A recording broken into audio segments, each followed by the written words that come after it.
Ay, magandang araw po sa ating lahat. Munting kaalaman nga pala. Nako, eto, matindi pala ang mangyayari po sa ICC. No? Kung talagang hindi sila manahimik sa mga pinagagawa nila dun sa mga soberenya, no? Kasi ang inaapakan po nila ito, hindi mga kriminal, no? Kundi soberenya ng bansa, no? Soberenya ng isang iniingatan ng bansa. Napakahalaga po talaga ng soberenya ng isang bansa. Tandaan niyo yan. Ha?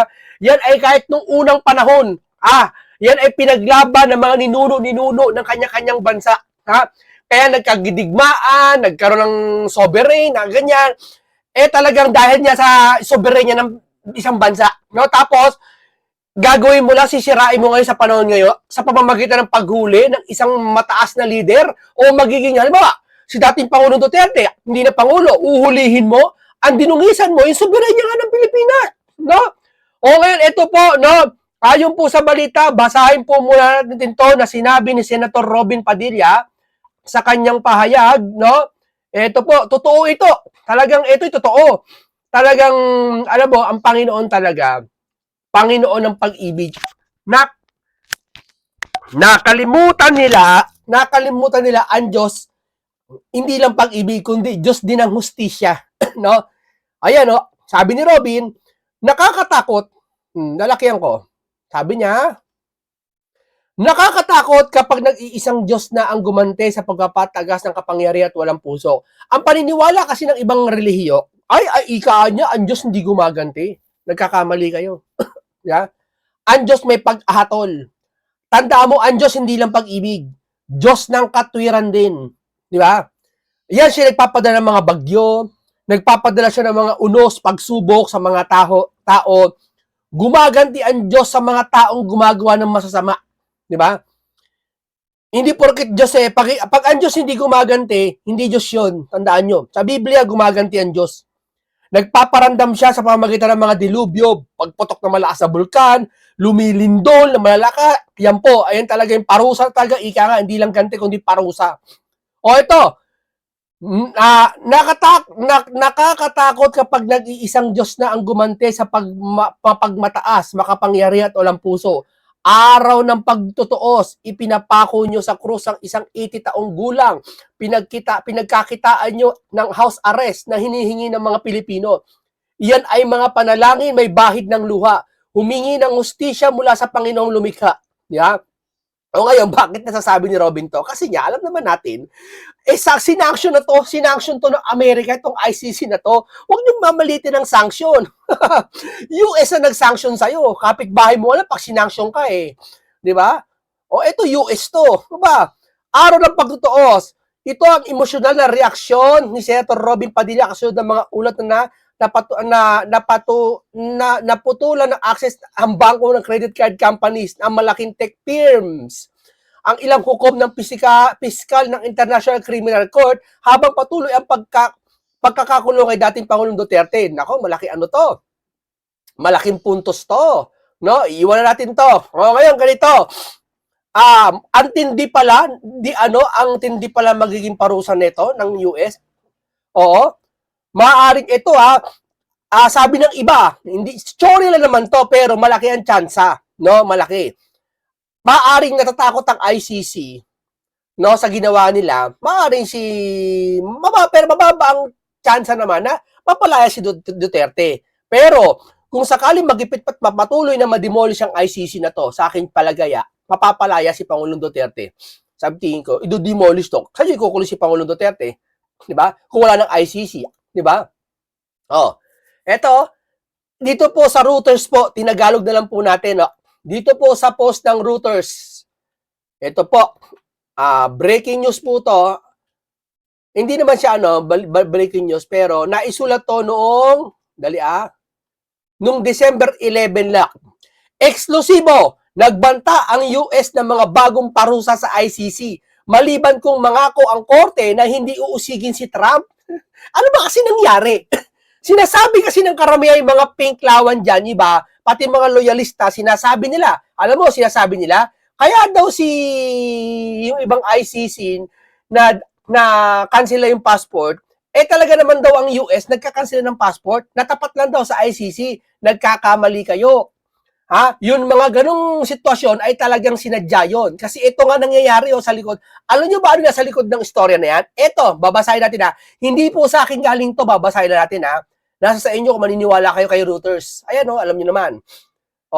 Isa mapagkakatiwala ang site yan. Basahin natin. Nagbanta ang US ng mga bagong parusa sa ICC maliban kung mangako ang korte sa huli sa hindi uusigin si Trump. Medyo play natin konti. The Trump administration wants the International Criminal Court to ensure it does not investigate the U.S. president or his top officials by changing the court's founding document. That's according to a Trump official who says the court faces new U.S. sanctions if it doesn't comply with that demand. Okay, mamaya. Dito tayo. Nag-aalala ang Washington sa aksyon ng ICC labang kay Trump at mga opisyal pagkatapos ng kanyang termino sa 2029. Di ba? Bakit nag-aalala ito, Washington? Kasi nakita nila, nabalitaan nila si PRRD nung natapos ang termino, ginanito ng administrasyon. Alam naman natin doon, marami din galit kay Trump. Maaring ganituhin din sila. Kaya nag-a-action na ang US. Baka isa sa mga action ng US, ma-demolish niya itong ICC na to biglaan. At hindi na papalagpasin to, alam niyo naman si Trump. Di ba, pag nagbabala siya, bibigyan ko kayo ng 10 araw dyan. Di ba, parang ginera yata ng Amerika, nakaraan, nagpalipad ng jet fighter. Di ba, binigyan ng 10 araw lang. So, wala pa yata Di ba, ganyan ang Amerika, hindi yan parang Pilipino. Bibigyan namin 1 taon niya. 10 taon na, wala pa rin Di ba? Iba to Amerika, ibahin nyo to. Nais din ng US na itigil ng ICC ang investigasyon ng mga pinuno ng Israel at mga tropang Amerikano. Alam nyo naman kung sino tropa ng Amerikano. Di ba? Isa dyan kinikilala tayo dyan, di ba? Si Pangulong Duterte. Di ba? Ibig sabihin, totally tropa. Ibig sabihin, personal lang magkakilala. Di ba? Siyempre, damay si Pangulong Duterte dito. Sa akin, sorry lang yan, damay. Kasama sa jurisdiction ng ICC ang pag-uusig sa mga nakaupong pinuno ng Estado para sa mga umano'y krimen. Washington, December 10, Reuters. Nais ng administrasyon ni Pangulong Donald Trump na amyendahan ang International Criminal Court ang dokumento ng pagkakatatag nito upang matiyak na hindi nito iimbestiga ng Pangulo ng Republikano at ang kanyang mataas na opisyal ayon sa isang opisyal ng Administrasyong Trump na nagbabanta na ang mga bagong parusa ng US sa korte kung hindi na nito gagawin. May kapalitan, no? Kung hindi kikilos ang korte ng kahilingan ito ng US at dalawa pang iba, ang pagpapatigil sa mga investigasyon sa mga pinuno ng Israel kaugnay ang digmaan sa Gaza at formal na pagtatapos ng naunang investigasyon sa mga tropang USA kaugnay ng kanilang mga aksyon Afghanistan. Maaaring parusahan ng Washington ang mga maraming opisyal ng ICC, maaaring parusahan ng korte mismo ayon sa opisyal. Magbasa tungkol sa mga bagong idea ng taong naghahanap ng solusyon sa mga ito pa. Ang pagpataw ng parusa sa korte ay pagpapaalala ng malaki ang kampanya ng US laban sa ICC na matagal nang pinupuna ng mga opisyal ng US kabilang mga Republikano at Demokratiko na nagsasabing nilalabag ng korte ang soberenya ng US. Di ba? Yan din ang reklamo natin Hindi sila naniniwala, yung mga iba rito, yung mga napabor kay Pangulong Duterte, wala silang pakialam sa soberanya ng Pilipinas. Pero tanungin mo sila kung mahal nila Pilipinas. Oo, mahal namin Pilipinas. Hindi kami naniniwala mahal nyo taong bayan, lalo na ibang pinklawan sa inyo. Dahil yung soberenya, hindi nyo iningatan. What if pa kaya kaming maliliit na Pilipino? Sige nga, wag nga kayong hipokrito. Di ba? Si Tatay Digong, sige, palagay natin. Ginawa lang ni Tatay Digong bilang presidente siya, ginampanan niya. Bagay na hindi kayang gawin niya ng sino mang presidente na uupo sa Pilipinas. Kasi mga uupo sa Pilipinas, mga duwag. Duwag saan? Duwag sa ipagtanggol ng Pilipino. Dahil bahagi ng pagtatanggol, tandaan nyo hindi mo kayang sasabihin, ipagtatanggol ko mga Pilipino kung ikaw ay duwag. Tandaan mo. Si Pangulong Duterte, ano indikasyon na hindi siya duwag? Pag magiging presidente ka, dapat hindi ka takot matumba at hindi ka rin takot tumumba. Yan ang sabi ni Pangulong Duterte. Yan ay buong tapang. Leader ka, hari ka, di ba? Minister ka. Di ba? Sinabi ng opisyal na Administrasyon Trump na tumangging magbanggit ng pangalan na ipinapaalam na ang Washington ang mga kahilingan nito sa mga miyembro ng ICC na ang ilan ay mga kaalyado ng US at ipinapaalam na rin sa mga ito sa korte. Ang Estados Unidos ay hindi partido sa Rome Statute, nagtatag sa ICC noong 2002 bilang isang hukuman na huling paraan na may kapangyarihan usigin ang mga pinuno ng Estado. Yari kayo. 'Di ba? Ang kahilingan at ang banta na ipinagpatuloy ng kampanya ng mga parusa US laban sa korte na hindi pa naiulat noon. Natatakot ang Washington sa aksyon pagkatapos ng termino ni Trump. Eto na. Dito na papasok. Talaga sabi ko sa inyo a-action lang talaga to kasi hindi papayag sila na pagkatapos ni Trump magiging ganun-ganun na lang. Sandali. Nawala ako. Ano ba to? Ay, lumipat. Oh. Hindi papayag po siyempre ang Administrasyon Trump na ganun-ganun na lang gagawin. 'Di ba? Oh. Sandali.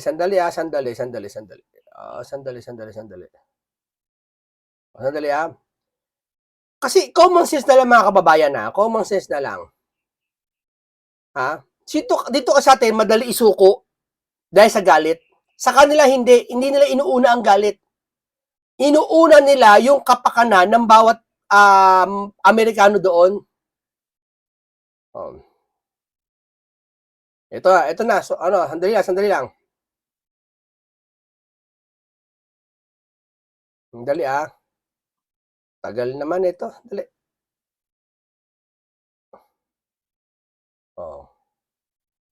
Tatagalugin natin para masaya. Ayun. Sandali lang. Ayun. Okay. Ito. Tuloy natin. No? Asa na tayo? Ito na. Ito. Natatakot ang Washington sa aksyon pagkatapos ng termino ni Trump. Naglabas ang mga hukom ng ICC ng mga warrant of arrest para kay punong ministro Benjamin Netanyahu ng Israel, dating pinuno ng depensa ng Israel na si Yoav Gallant at pinuno ng Hamas na si Ibrahim at Al-Masri noong nakaraang November dahil sa umano'y mga krimen sa digmaan at mga krimen laban sa katauhan noong panahon ng tunggalian sa Gaza. Alam mo kasi mapagpaimbabaw itong mga to itong mga ICC. Biruin mo digmaan to. Ano yan? Magdidigmaan kayo kurutan lang sampalan Yan ang mga member niyo mga yan Di ba? Meron ba naman ipagtatanggol mo yung bansa mo, kurutan, sampalan, duraan? Siyempre may mga baril yan. Ba naman kayo? Di ba? Kahit sa panahon ni Moises siguro kung buhay si Kristo sa panahon ngayon, saka sila Moises, ipakukulong ng ICC. Maniwala kayo. Noong Marso 2020, binuksan ng mga taga-usig ang isang investigasyon sa Afghanistan na kinabibilangan ng mga posibleng krimen ang ginawa ng mga tropang Amerikano. Simula noong 2021, hindi na inuna ng korte ang pagsisiyasat sa papel Estados Unidos, ngunit hindi pa ito formal na tinapos ng investigasyon nito. Upang pilitin ng tribunal na digmaan, ibinasura ng mga kasong ito. Nagpataw ang US ng mga parusa sa siyam na opisyal ng ICC, kabilang mga hukom ng taga-usig ngayong taon. Ngunit hindi ito nagpataw ng mga parusa sa korte bilang isang entidad na lubhang nakakagambala sa gawain tribunal. May lumalaking pangamba sa 2029. 2029 ay ibabaling ng ICC ang atensyon nito sa Pangulo, sa Vice Presidente, sa kalihim ng digmaan at iba pa. Magsasampa ng kaso laban sa kanila, sabi ng opisyal na Administrasyon Trump. Ito na. Ito yung pagkatapos ng Administrasyon Trump sa 2029. Ito ang pinangangambahan ngayon ng Washington. Hindi iyon katanggap-tanggap at hindi namin hahayaang mangyari iyon. Matindi to. Hindi talaga hayaan. Ano ba mangyayari? Pag ang isang, sa tapat mo, sa tapat ng bahay mo, paglabas mo, may dalawang ahas. Nakaabang sa'yo. Ano gagawin mo sa ahas? Para hindi ka na matakot sa susunod. aalisin mo. Di ba? Ganun lang yun eh. Walang agarang komento ang White House tungkol sa bagay na ito. Ano man ang pagsisikap baguhin ng Rome Statute upang matugunan ang kahilingan ng US ay magiging mabagal ang at mahirap na nangangailangan ng pag-aaproba sa 2 ng mga bansang nagratipika sa Rome Statute. Oh, US na yan. Huwag nyo nang kalabanin niya. Masumunod na lang kayo. Ayon sa mga susog ng Rome Statute ay nasa loob ng karapatan ng mga Estados Partido, sabi ng unit ng pampublikong gawain ng ICC na nagsasalita para sa korte at sa pagkapangulo nito.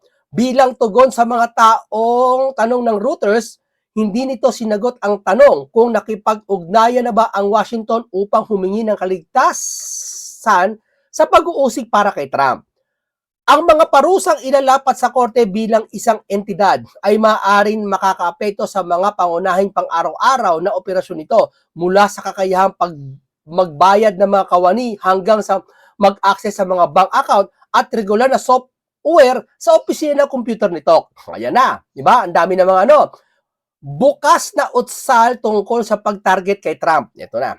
Ang ICC Permanent Tribunal sa mga krimen ng digmaan sa mundo na may 125 estadong miyembro, kabilang ang buong EU, ngunit hindi kasama ang mga pangunahing kapangyarihan tulad ng China, Russia at Estados Unidos bukod pa sa iba. Ang mandato ng korte nagpapahintulot dito ay usigin ng mga individual para sa umano'y krimen na nagawa nila ng mga mamamayan sa ilalim ng kanilang pamumuno sa teritoryo ng isang estado miyembro kabilang ang mga nakaupong pinuno ng estado. Ha? Hindi sinabi ng opisyal ng Trump kung ano mga issue na kinakabahalan ng administrasyon na maaaring maging paksa ng investigasyon ng ICC. Ngunit binanggit ng opisyal ang bukas na usapan sa international legal na komunidad na maaaring target ng korte si Trump at ang kanyang mga mataas na opisyal sa 2029. Ito na siya sabi natin. Hindi na papayag dito. Dito pa lang, kasi si Pangulong Duterte ang mali naman kasi dapat gumawa na sila ng batas yung nakaupo pa siya. Na kung saan na hindi makakapasok tong mga tot kasuhan pag may nakapasok na dayon para hulihin ng isang tao dito. Di ba? Hindi ko alam kung pwede yun ha. Hindi ko alam. Oh. Kapag natapos na ang termino ng Pangulong Republikano, ang solusyon ay kailangan nilang baguhin ng Rome Statute para linawin na wala silang jurisdiction, sabi ng opisyal. Simula noong September, nagsagawa ng militar US ng isang kampanya ng mga nakamamatay na pag-atake laban sa pinanghihinalang barkong pandroga sa Caribbean at sa mga may baybayin ng Pasipiko ng Las America at ikinamatay ng mahigit 80 katao. Sinabi ng miyembro ng Kongreso kanilang iimbestigahan ng iniimbestigahan kung nilabag ng militar ng US ang batas sa pamamagitan ng umano'y pagpatay ng 2 nakaligtas sa isang pag-atake sa isang pinanghinalaang barkong nagtutulak ng droga sa Caribbean. Ipinagtanggol ng White House ang pag-atake bilang legal. Ang gusto kasi siguro ng mga ICC, umatake ka pero kung patamaan na, sampalan kayo, duraan kayo sa mata. Di na po duduraan kayo. Yun ata gusto ng mga to eh. Di ba? Nakateting naman kaya tatagol mo sarili mo eh. Di ba? Nang tanongin kung ginagawa ng administrasyon ang kahilingan na ito mula sa ICC dahil sa pangambang maaaring nagsampa ng kaso ang korte laban sa pinuno ng US dahil sa ginawa nito sa Venezuela, tumangging magbigay ng karagdagang impormasyon ng opisyal. Sinabi ng 2 deputy prosecutor ng ICC Reuters noong Biyernes na wala silang natanggap na anumang kahilingan ng investigasyon ang mga aksyon ng US patungkol sa Venezuela. Tumanggi rin sabihin ng opisyal ng US kung kailang sinumulang ipaparating ng Washington ang kahilingan nito sa korte at ang mga estadong miyembro. Kasi lumalaki na ulo po ng mga to. Porque nakadampot sila kay Pangulong Duterte. Tsamba na naman, tinulungan na naman ng Pilipinas. Ang papapatibay ng blanket immunity para sa partikular na individual ay itinuturing na pagpapahina sa mga prinsipyo at pagtatatag ng korte at pangangailangan na pag-aproba nagmamahalang lupo ng korte ang Assembly of State Parties. Bagaman karamihan sa mga susog ay nangangailangan ng suporta ng 2/3 ng mga membro upang maipasa ang mga pangunahing pagbabago ng jurisdiksyon ng korte, ay pangangailangan mas malaking mayorya ay papatupad ayon sa batas ng korte. O yeah. Huwag niya kasi kayong mangingialam. Hindi yung jurisdiction ng Amerika. Di ba? Ito pa, basahin pa natin to, no? Basahin pa natin to. Translate natin sa Tagalog para maganda. Apat na hukom ng ICC ipinatawa ng parusa ng US. Nagpasalamat si Netanyahu kay Trump. O, di ba? Sana po, Mr. Trump, President Trump, si Pangulong Duterte din, sana makalabit nyo. Papasalamat po buong Pilipino po sa inyo. Yeah. Dalawa sa mga tinatarget ng Hukom International Criminal Court, ayan na, ang nakaibahagi sa mga paglilitis na umantong sa isang warrant of arrest na inilabas noong nakaraang November para kay Netanyahu at ang dalawang bahagi ng mga investigasyon umano'y ng mga krimen sa digmaan na ginawa ng mga sundalong Amerikano sa Afghanistan. Para bang gusto nila, wala nang gera, hindi naman sasabi niya ang gera ay mabuti. Pero kung halimbawa, pinatatanggol mo bayan mo, kaya nga ang sundalo may baril eh. Para saan pa? Anong display? Ano mga to?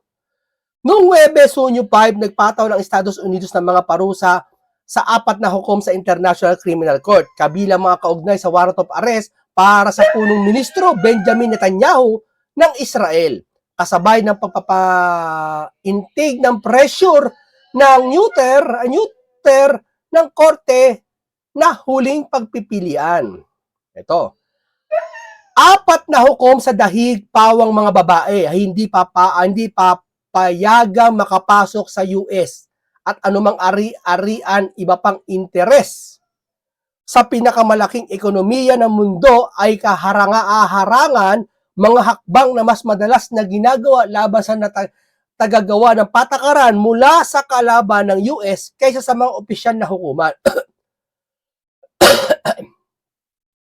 To.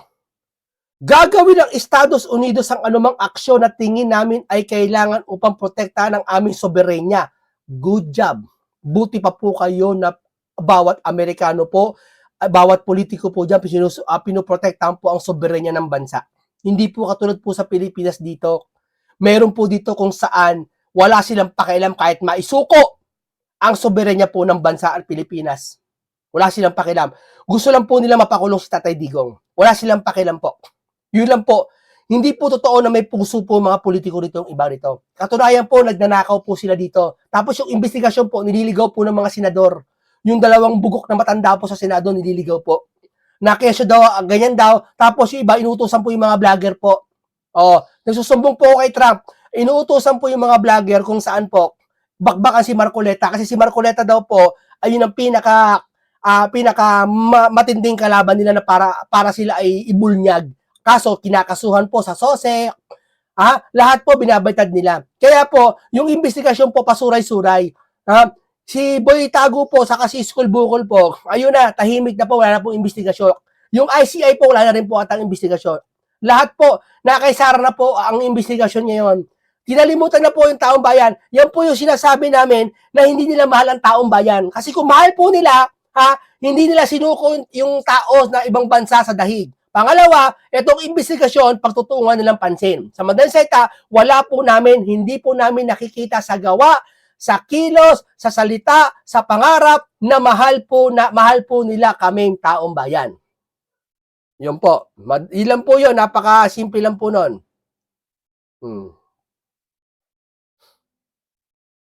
Ito, malugod na tinanggap ni Netanyahu ng Israel na hakbang na pinasalamatan ng Administrasyong Pangulong Donald Trump ng US sa isang post sa social media. Salamat Pangulong Trump.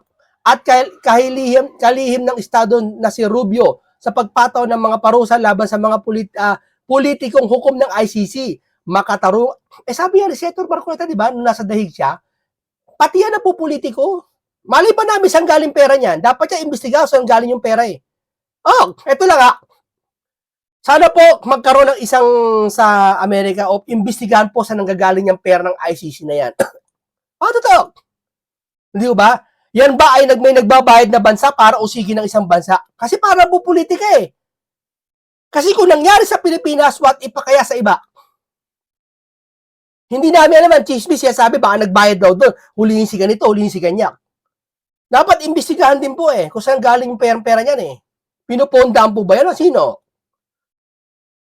Hinilay ng pinuno ng karapatan ng pantao ng United Nations noong Biyernes na alisin ng US ang mga parusa na sinasabing salungat sa mga ito sa batas. Lubos akong nababagabag sa desisyon ng pamahalaan ng Estados Unidos ng Amerika na parusahan ng mga hukom ng International Criminal Court, sabi ni Volker Turk na isang pahayag. Nananawagan ako para agarang muling sa alang-alang at pagbawi ang pinakabagong hakbang nito. Oh. Yan lang po tayo. 'Di ba? Yan sinasabi ko sa inyo mga kababayan. 'Di ba? Oh. Ang sa atin lang po, iniingatan natin dito yung soberenya ng Pilipinas po. Ha? Yan ang pagdidiinan natin. Napakahalaga po niyan, lalo sa mga tao dito sa bansa natin. Buti pa po si President Donald Trump, gumagawa sila ng aksyon ngayon pa lang, na bago mag 2029 po, kasi baka usigin din si Trump eh. Malamang napanood niya kay Duterte. Baka pagbaba ni Trump sa 2029, ganito rin gawin sa kanya. Baka may magbayad ha, allegedly, o kaya chismis ha, baka may magbayad, o dalhin si Trump sa ganon, hindi papayag ngayon pa lang, ina-actionan na nila. At abangan natin, baka sa pag-aksyon nila, ay ang mangyari, madami si Tatay Digong sa pagpapala. Talagang dito, kumikilos talaga ang Panginoon. Di ba? Magandang araw sa inyong lahat. Kamusta po? Ay nako, nasa kalagitnaan na tayo halos ng linggo. Konting tulog na lang. Magwi-weekend na naman tayo. Pero kamusta po kayo ha?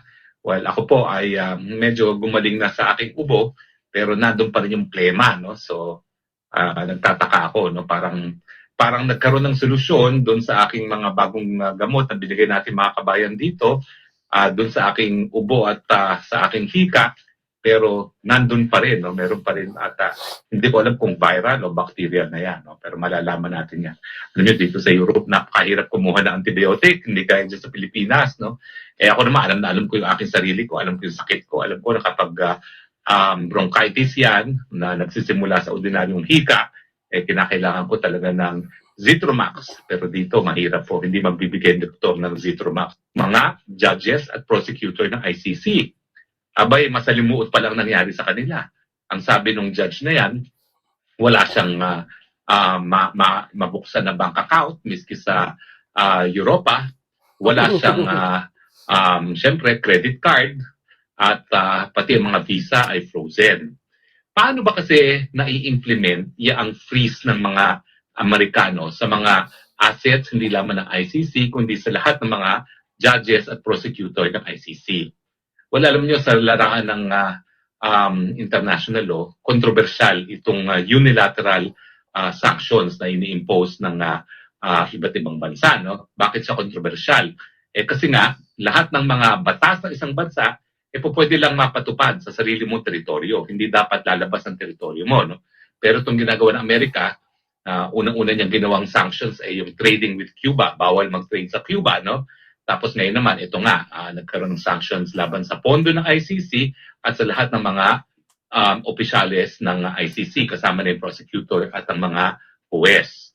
So, paano ba na-implement yan? Well, theoretically, dapat yan, sa Amerika lang napapatupad. Pagdating sa ICC, wala naman sila mga account sa Amerika. Pwede bang walang epekto yan? Hindi rin. Kasi, sa larangan ng banking, ating importante yung isang American na system na tinatawag na SWIFT. Yung SWIFT is an American electronic system na ginagamit natin para paglipat ang pondo. So kung ikaw ay magte-telegraphic transfer, SWIFT ang gagamitin mo. So unang-unang nawala sa sa ICC at sa mga judges at prosecutor ng ICC ay yung SWIFT. So hindi sila makatanggap ng pera from abroad. Patay. Baka may bayad yan, ha? Baka may bayad kayo ICC. Sabihin nyo na, kumanta na isa sa inyo. Now, hindi ko Nagbayad ba Pilipinas sa inyo? Tanong ko lang naman. alam kung paano ngayon ang ginagawa ng ICC para makatanggap ng pondo sa kanyang operasyon, no? Nang walang SWIFT account. Alam naman natin na ang pondo ng... Matalino ang US, tandaan nyo yan. Yan ang isa sa matalino talaga sa buong mundo. Ha? Inagapan na kagad yung, yung pinanggagalingan ng resources nila, yung pera.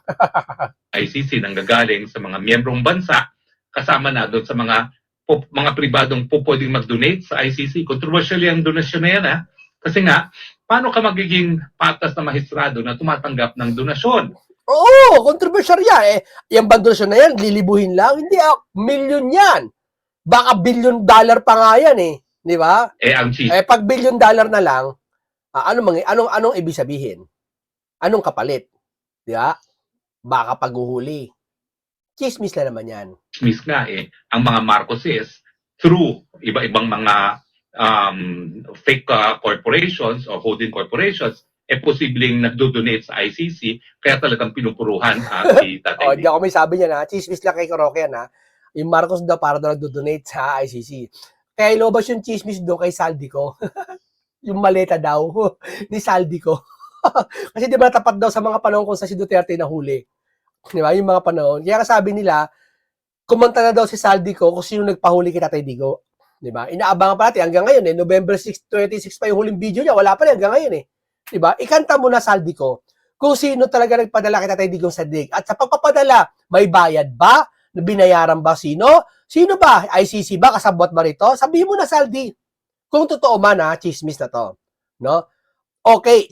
Ang sinasabi ko lang naman, possibility. Kasi nga, unlike yung hukuman ng Pilipino na hindi po pwedeng tumanggap ng donasyon, siya po pwede. So, pupunteriyahin nga natin yan yung mga sino nagdo-donate ngayon sa ICC nang malaman natin kung mayroong mga Pilipinong nagdo-donate dyan dahil talaga namang nakaka-intriga kung sino talaga ang nagpoponto sa ICC. Alam ko, yung mga dating mga mayayaman na talagang sumusuporta sa kausa ng karapatang pantao, si George Soros, lalong-lalo na talagang nangunguna. No? Pero dahil nagkaroon ng kapangyarihan tumanggap ang ICC, pwede, pati mga Marcoses, tinatanggapan. So, aalamin natin yan. Hindi natin alam yan siya nasabi niyan. Maaari tinatanggap daw mga Marcoses, pinapanon, babayad. Parang lumalabas ito, nagbabayad ng mga Marcos. Chismis na naman yan. Siya kasi rin ako sabi niyan. Pero anyway, so, unang-una. Okay, ito po, dito po natatapos muna tayo. Mamaya natin papatuloy yan, no, kay Roque. Dito po natatapos tayo ang ICC po. Yan po nabasa natin, hindi naman po galing sa atin, no? Nagbasa naman po tayo na talagang dito sinasabi dito talaga na matindi ang magiging parusa, no? Kung sakali ipagtuloy nila na si Trump ay ulihin nila, no? Dito tila nasasabi nila maaaring matakot ang ICC at palayain si PRRD. Pero hindi pa natin alam kung gaano kasigurado 'yon. Yan ay pag lumaki lalo ang gulo sa ICC na yan, no? Okay? Paalam sa inyong lahat.